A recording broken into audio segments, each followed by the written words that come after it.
Arto is a third-person action RPG that has you being this character in a colorless world, trying to restore the hue to everything as you go through. This follows an interesting kind of mold that's been set before.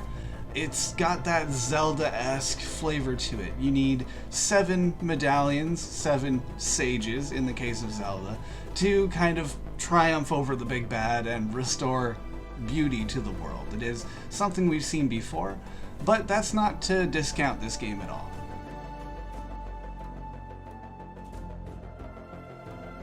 The first thing I noticed getting into this is that the absolute beauty of the environment cannot be ignored. You are presented with this kind of painted portal, and that represents each of the different biomes in the map. Each of those biomes, of course, belonging to a different sage, we'll say. A different power you must triumph over.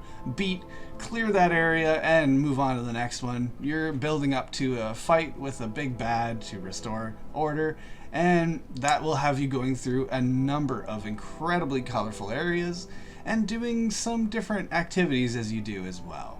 We're exploring, we're picking up side missions, but some of them do get rather interesting. You find yourself in an arcade, for example. Or you're just delivering things around, you're fighting the big monsters, you're kind of helping people as you go through, but it makes you do different kinds of gameplay. So a lot of the time there is just boss fights, there is kind of destroy all the enemies and move through, but other times you're collecting items to kind of open a doorway. There's very basic puzzles, but again, mostly interested in the exploration here.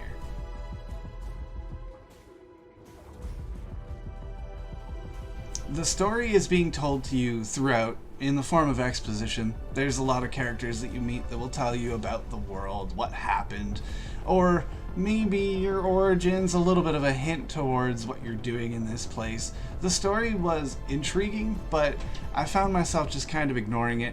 As time went on, I skipped through cutscenes, skipped through dialogue rather, and just kind of wanted to get into that action again.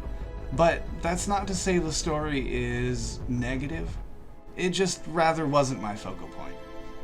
My focal point was the combat, and when it comes to the combat, there is a different variety of weapons you can use. You do level up your character as time goes on, and that is good for the longevity of this game. It is quite long, and I find myself hung up in a lot of areas because of different bottlenecks. How do I get through this door? How do I get past this fight?